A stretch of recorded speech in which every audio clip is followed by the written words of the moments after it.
Oh, looks like you're awake.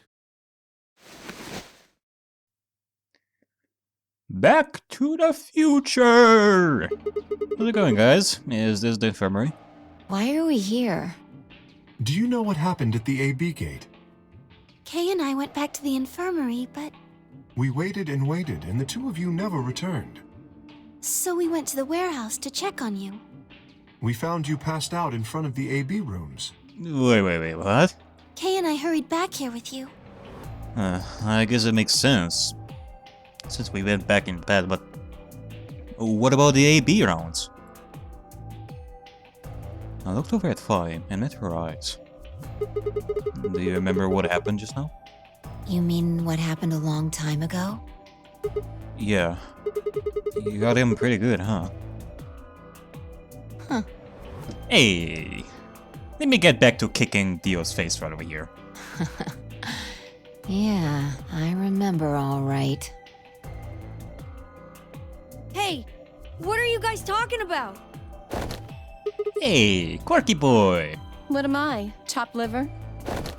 And Alice. Back among the conscious and not psychotic, huh? Yeah, thanks. Grandpa told me what you did. Thanks for finding the medicine for us.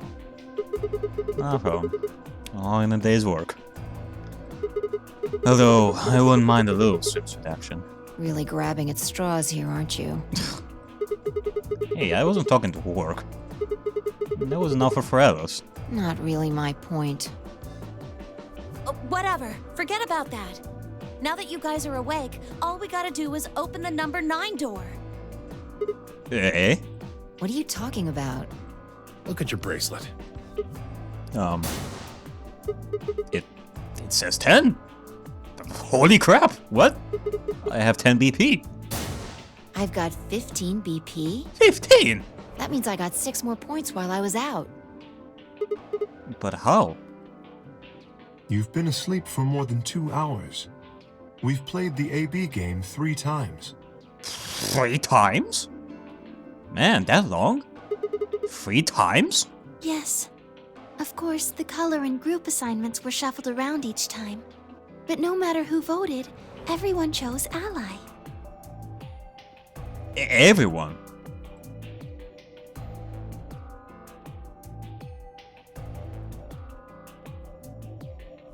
And now all of us have enough to leave.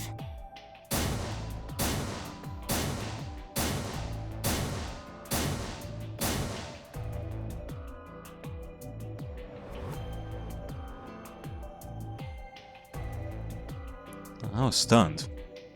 How had everyone cooperated long enough to raise all of our BP past 9? Yeah, I was gonna say. I was gonna say that Luna is pulling our legs over here, and that she is joking with us, but apparently we all got 9 points. What a unique timeline we live in, where everybody cooperates, all rainbows and sunshines.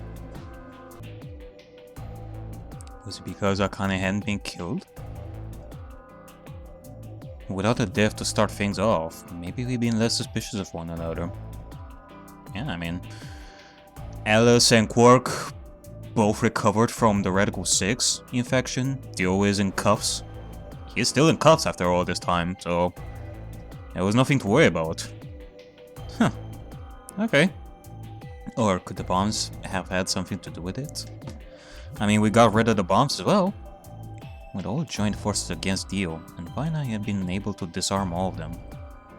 All of us had banded together against a common enemy and overcome a tremendous threat. Perhaps that had strengthened our bond.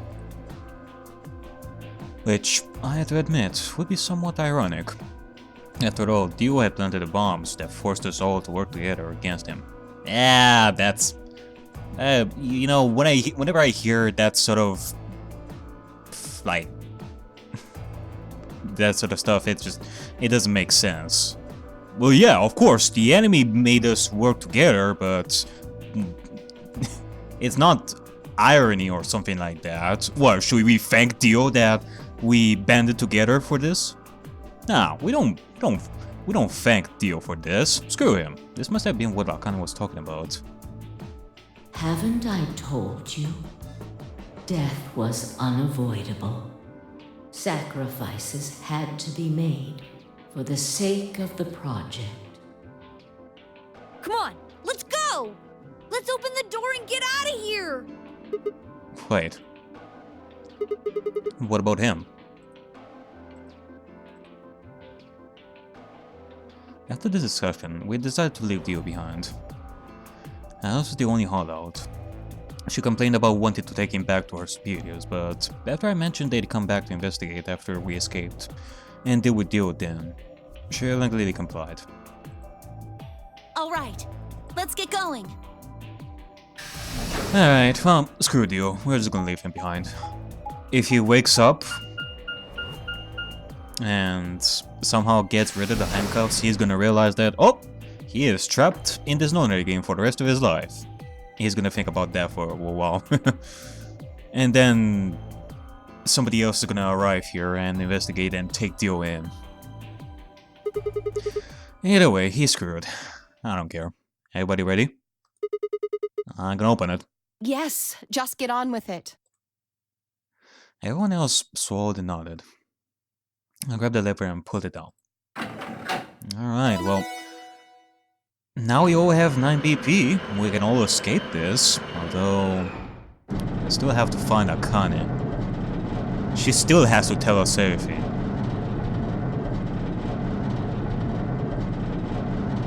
She still has to tell us the rest.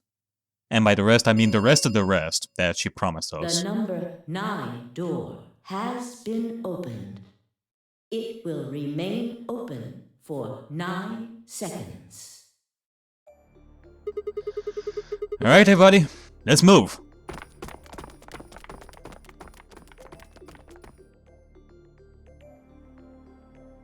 I didn't need to tell them twice. The room inside was clearly a loading elevator. It looked sort of like a large plate on top of a huge pedestal. We ran to the center of the plate and turned around. The number 9 door stood wide open. 2, 1, 0. The number 9 door is closing.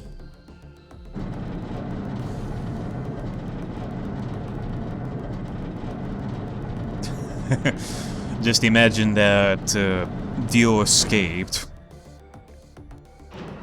from the infirmary, and just in the last second he tries to get under the door, and then his arm is gonna get cut off. The number 9 door has closed.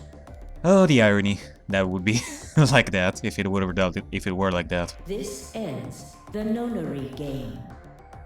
Thank you for your participation. As the game is over, Alright, I don't care about your voice. Your voice has started to become more and more annoying as time goes on. But now, I think I can see the light at the end of the tunnel. Still not there. There's still a lot more that we don't know. But at least I don't have to deal with that annoying voice.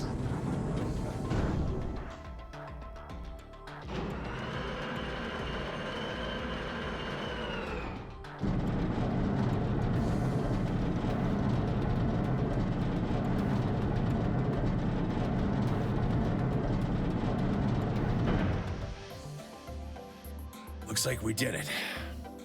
Yes, we should keep moving. Beyond the door was a wide hallway that ended in a very solid wall. To the left we found a very familiar looking door. I pushed it open and went in.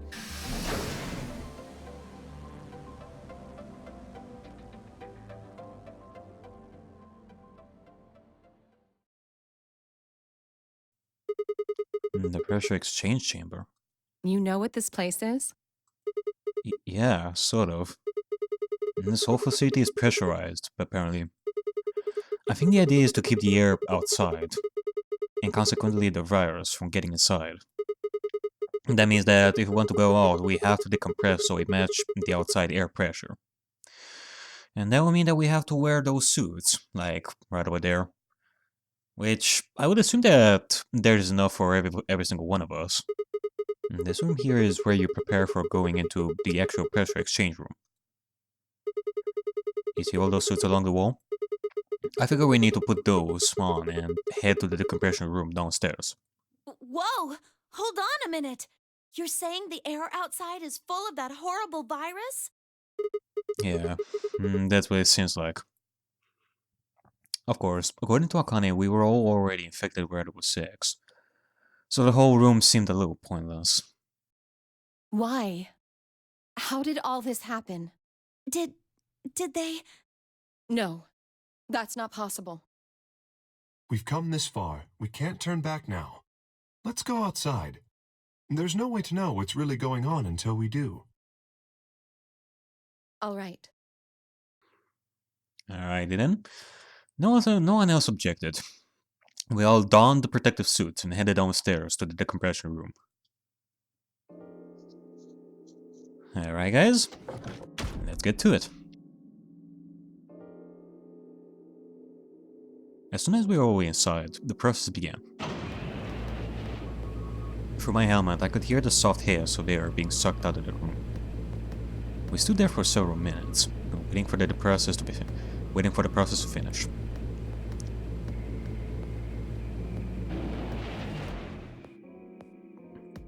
At last it did, and we heard the door begin to open.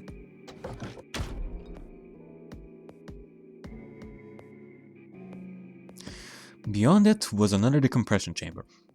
We repeated the process 2 more times before we reached the final door and opened it.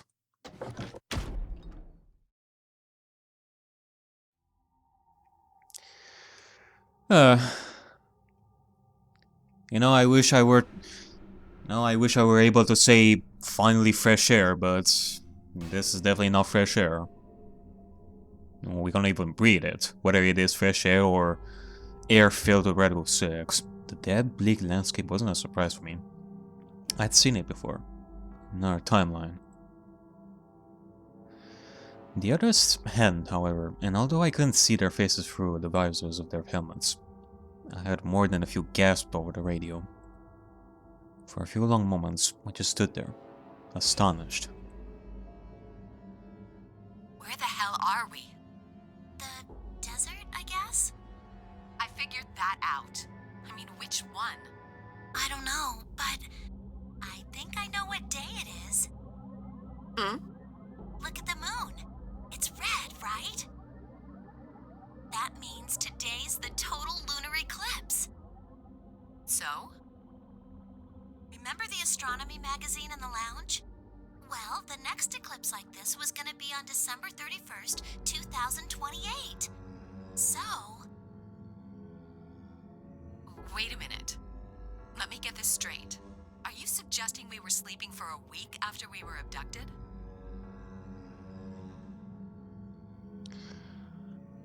This does not make sense. I mean, I can believe that it is a lunar eclipse like that, but I don't believe the fact that this is actually December 31st, 2028.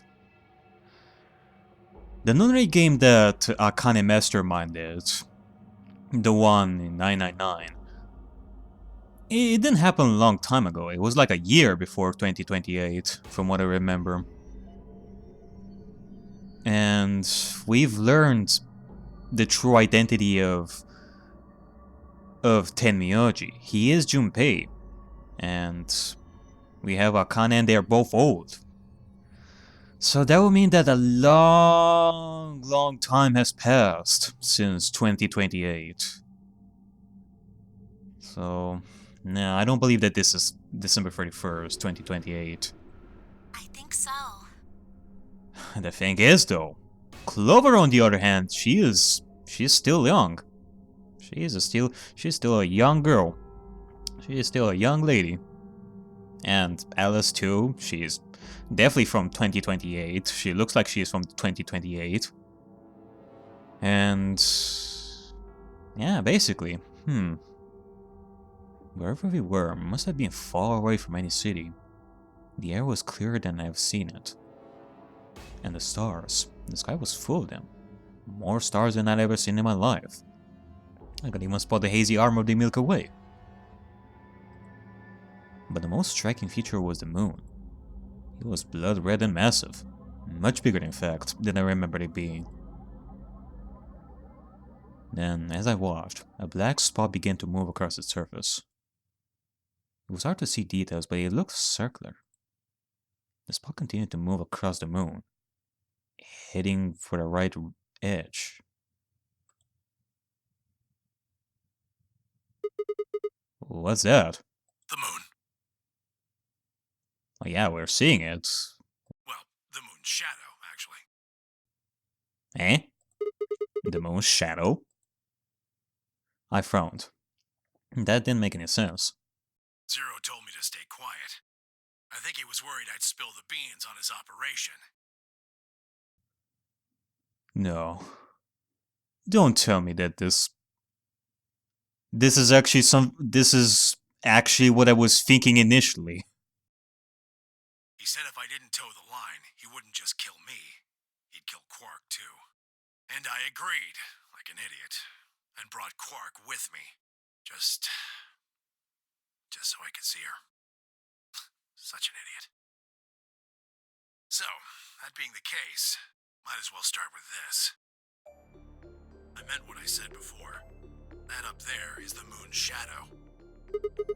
What the hell are you saying? Think about it. If that's the moon's shadow, then what's it falling on? That's Earth? Huh.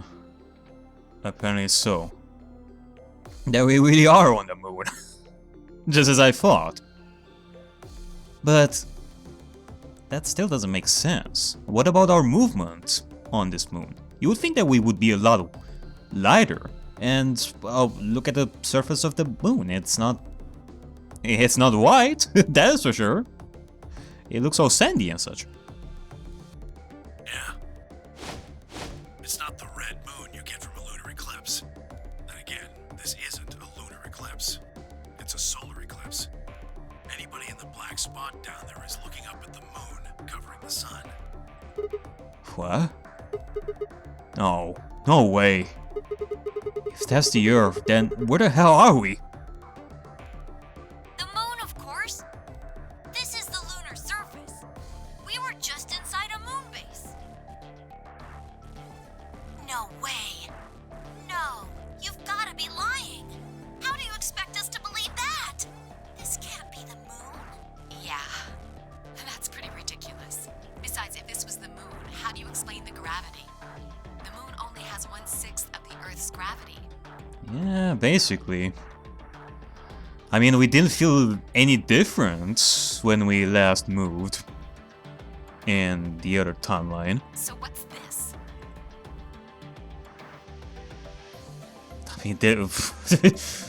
I mean, I can understand that that Earth looks like that, like all red because of the tragic. The Radical 6, but what, did something happen on the moon, on Earth, that made the moon so... Well, maybe people on Earth made it so that it is a lot more comforting on the moon to stay in, so they changed the gravity of it? How? See? That looked perfectly normal. Yes, it looked that way. Luna? You were right about the gravity in a way. I was one of the people who knew this wasn't Earth. Well, I suppose I'm not people, if we're being honest, but... Excuse me? What? Please just listen. Alice, you were infected with Radical 6. Then we gave you the Accelavir, which cured you. The Radical 6 isn't completely gone, though. Some of its symptoms stick around for a while. What symptoms? Well, Radical 6 can slow down your brain's processing speed by the root of 1/6. It can take a while for your brain to get back up to speed. Every one of us has been infected. In other words, all of our brains have been processing information at a much lower speed. If you evaluated the root of 1/6, you'll get a number close to 0.408. That means our brains are running at something slightly less than half speed. As you said before, the moon's gravity is about 1/6 that of Earth's. So you're saying that if we factor the moon's gravity and the radical 6, since we all have radical 6, that would mean that we perceive our movement as normal, just like on Earth, when in actuality we're still moving at the moon's gravity. The time that it takes for an object to fall is inversely proportional to the square root of the gravitational acceleration. Since the gravity is lower on the moon, that means the time increases. I guess that's a little technical. Let me give you an example. Say you drop an apple from a height of 4.9 meters. It will take approximately 1 second to hit the ground. On the moon, however, that time would be 1 second times root 6, which would be approximately 2.45 seconds. I used 4.9 meters because it matches up with the acceleration of gravity nicely, but it could be anything. The gravity constant is, well, a constant. You could drop something from 10 centimeters or 10 meters and it would be the same. Does that make sense? So now we've established that on the moon, things fall root 6 times slower than they do on Earth. That being the case, what would happen if someone's brain slowed down by root 1/6? To them, 2.45 seconds would feel like 1 second. 4.9 seconds would feel like 2. But it's not hypothetical. That's what's been happening to every one of us. Wait, you're saying that's the reason we didn't notice the weaker gravity? Are you sure you didn't notice anything? Think back. Huh? You and Sigma and Phi said something about it in the lounge. About how you felt weird. So that's what that was? Huh, I thought that... I was thinking that maybe it was because of the radical 6. Oh, well, actually it is, but... It's also because of the gravity? That we feel like we're... levitating or something like that, huh? It's kind of like my body isn't really mine. I'm sort of floating. Like that? It seemed insane, but what Luna said made sense. In fact, it explains Phi's apparently superhuman strength quite well. Huh. Well, I guess that explains it. How she's so... good with her jumps. Huh.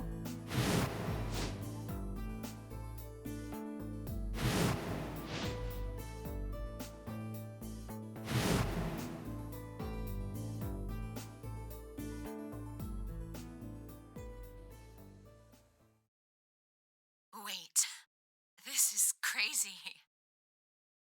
That can't possibly be Earth out there. Look at it. I've seen photos of Earth and it's blue and green and beautiful. Yeah, but you know how it is with stuff like this. When a planet is infected, it turns all red. With chaos and diseases and such. That thing is just red. Before we get into that, I should probably tell you something. This isn't New Year's Eve in 2028. Today is January 27th. In 29? No. Don't tell me. 30? Still no. Let's try... 60? And just what year is this? It's 74. 2074. Man, I was so close. No. That's insane. That would mean we were abducted more than 45 years ago. I don't blame you if you don't believe me, but it's the truth. Yeah. I mean, like I said, we pretty much established that Tenmyouji is actually Junpei. That he knew Akane ever since ever since they were young. And look at them now, all old and such. That would mean that a lot of time has passed since then. And I guess that explains the pods, in a way. How can you be sure? It's not that hard. on January 23rd, 2074. Solar eclipses are easy to predict. We've known that there'd be one on the 27th for a long time. That's just science. Nobody can change that. But why is the Earth red? That's a long story. About 45 years ago, on April 13th, 2029, there were 18 annihilation reactors operating in various parts of the world. What? Annihilation reactors? On the 13th, all 18 of them went up, all at the same time. The explosion was about 180,000 times as powerful as the atom bomb they dropped on Hiroshima. Jesus. What? Why? I suppose it started a few months before that. The government had a test site for a future Mars mission out in the middle of Nevada. On December 31st, 2028, there was an accident. Well, accident doesn't quite convey the right sense of the thing. The point is, Radical 6 claimed its first victims there, then escaped. Didn't take long for it to spread to the rest of the world. Like Luna explained, the virus slows your brain down, but eventually, it also makes you kill yourself. Pretty soon, the bodies started to pile up. Some people would take a dive off a building or shoot themselves in the head. You know, the classics. But for some, it was poison, or fire, or asphyxiation, or the noose. Plenty of people jumped in front of trains or cars. One pilot on a passenger airline drove his plane into the ground. Most forms of transportation ground to a halt pretty fast. That meant food couldn't get distributed, and thousands of people who weren't even infected died from starvation. Everywhere you went, there were just piles of corpses, covered in flies and rats and crows. I don't know what hell's like, but I imagine it's a lot like that. Hui. It does sound like hell. After a while, people who managed to avoid getting infected started trying to get in touch with one another. They got a hold of some radios and organized a couple meetings. There was only one thing to discuss, of course. How could they get rid of Radical 6? The answer, they decided, was purification.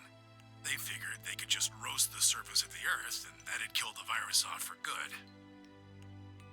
On April 13th in 2029, they put their plan into effect. That plan was to detonate all 18 annihilation reactors.